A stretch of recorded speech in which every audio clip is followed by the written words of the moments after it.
Hi guys, it's Angie with Fun Endeavors Tie-Dye Lab. Today let's make a reverse dyed geode shirt.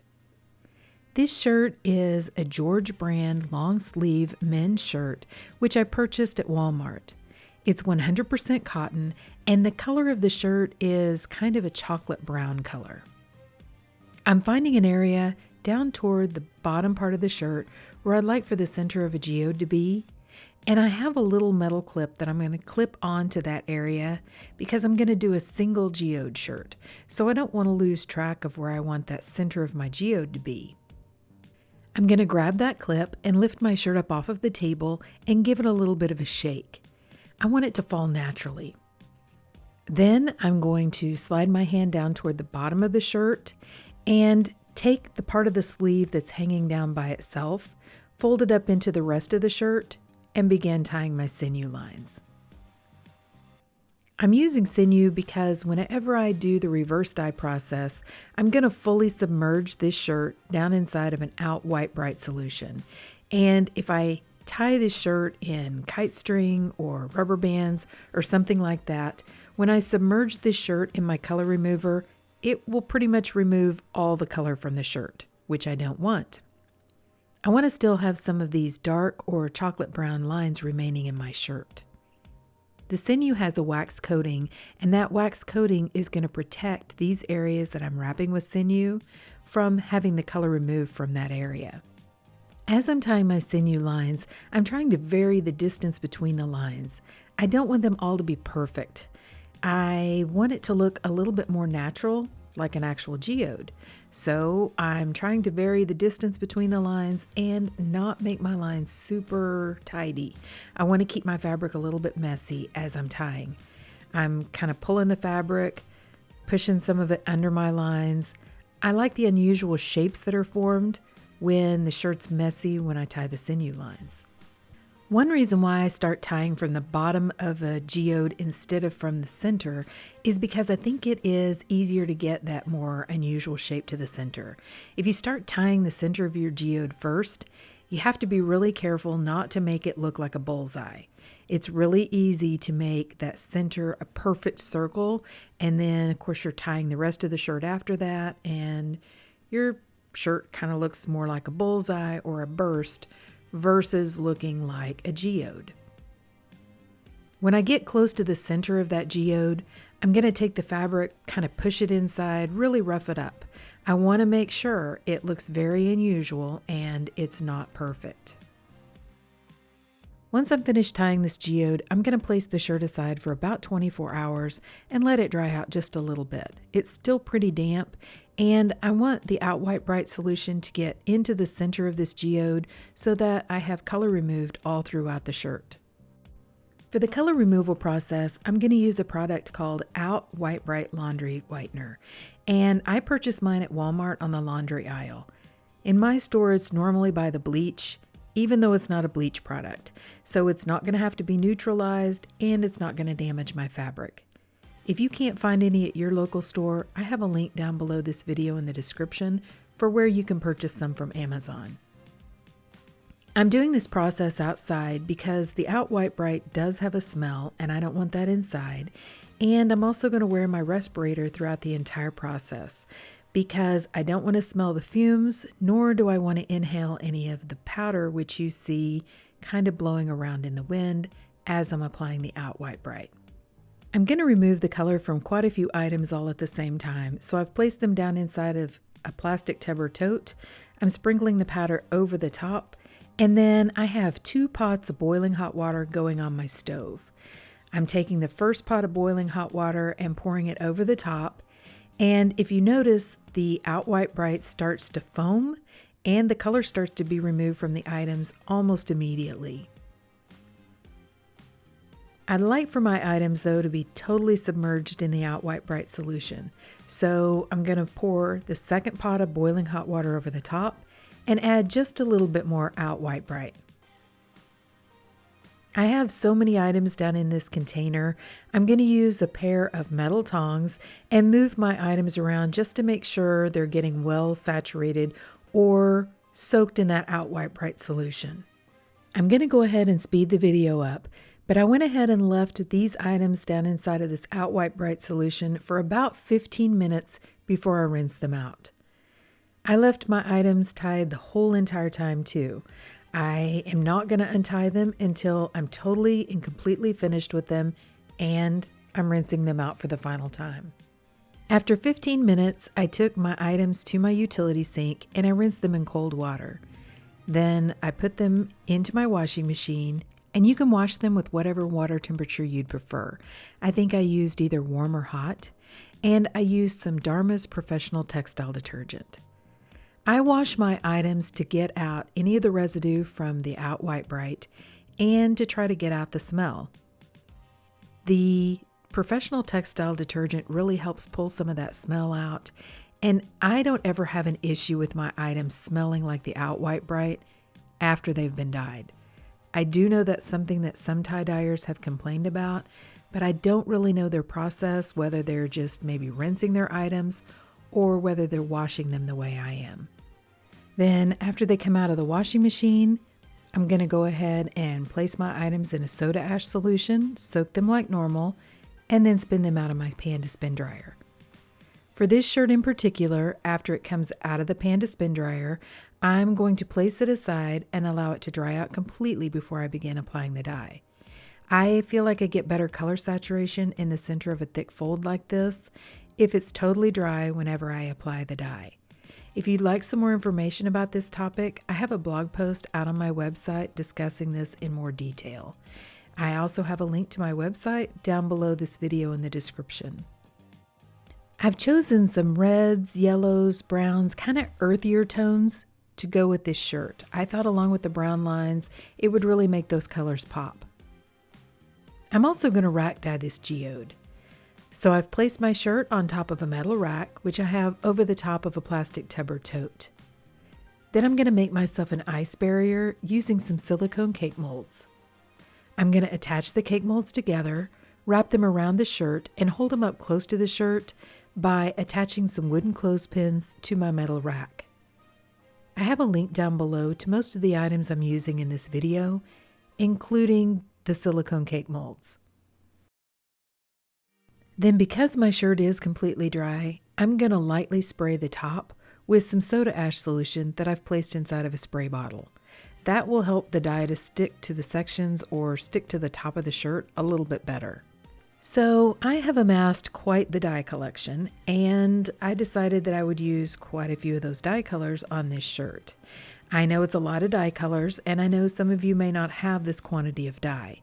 Feel free to substitute, feel free to, repeat the colors, just make it your own.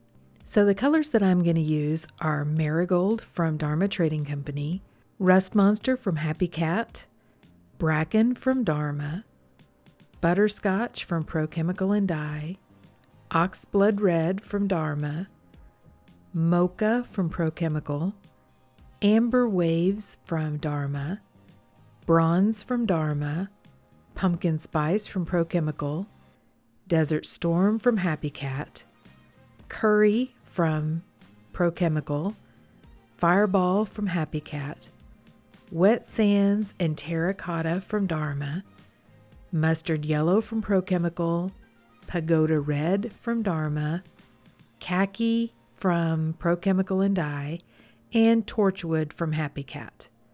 By the way, Bracken and Wet Sands are both special order colors from Dharma.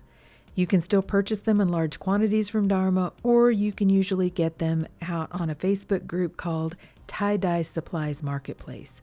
I have a link down below in the description for this video to that Facebook group.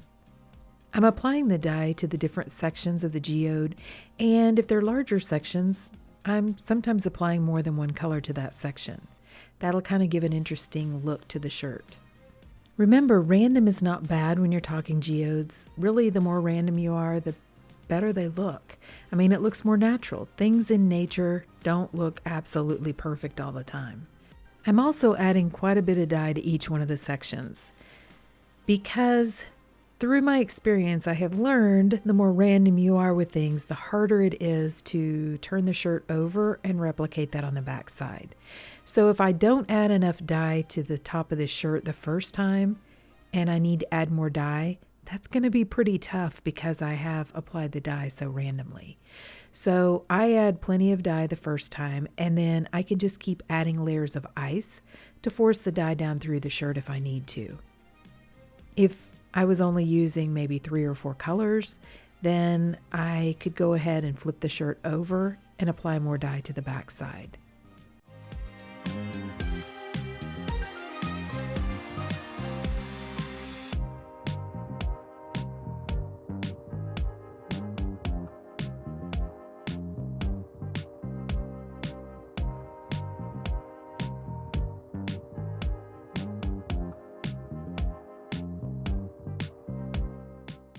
Now I'm going to apply an additional sprinkle of dry soda ash over the top of the dye. Like I mentioned, I'm probably going to add quite a bit of ice to the top of this, and as I add those layers of ice, I want to make sure that I don't have too much of my original soda ash washed out of the shirt. So I want to add a little bit more on top just to make sure I have soda ash remaining in the shirt to react with the dye. Then I'm going to add on the first layer of ice and place the shirt aside and allow it to melt. After the first layer of ice melted, I still had quite a bit of undissolved dye left sitting on top, so I added a second layer of ice. After the second layer of ice melted, I went ahead and added a third layer of ice over the top. And then after that layer melted, I noticed I had one area right in the middle of the shirt that had just a little bit of undissolved dye. So I added just a little bit of ice to that area and allowed it to melt. By the way, because of the height of these silicone cake molds, my layers of ice are not super thick, so I'm not adding tons and tons of ice on top of the shirt. Then after the last layer of ice melted, I allowed the shirt to process for about 48 hours before I began rinsing it. To rinse the shirt, I took it to my utility sink and I started rinsing it in cold water to rinse out the soda ash. Then I untied the shirt and warmed the water up to hot and continued rinsing in hot water to rinse out the excess dye that didn't bond with the fabric. I don't like rinsing in hot for a long time, so I usually just soak my shirts. I run some really hot water in my utility sink, place a little bit of Blue Dawn dish detergent in the water, and put the shirt in the sink to soak. When the water cools off, I change it out and I continue that soaking process until my water is remaining almost clear. If you'd like a little bit more information about my rinsing and soaking process and some of the science behind it and why I do what I do, I have a blog post out on my website about this as well. After my water's remaining almost clear, I put the shirt along with some Dharma's professional textile detergent into my washing machine and I wash it using a hot water cycle. So now the shirt has been washed, dried, and ironed, and let's see what it looks like. Okay, so what do you guys think? I think this one looks really cool. I love these colors paired with the brown lines. I really think it is an attractive looking shirt. You know, over the past few years, I have really grown to love oranges and yellows. Before that, I was not a huge fan, but this is truly a shirt that I would wear, and I definitely don't wear these colors a whole lot.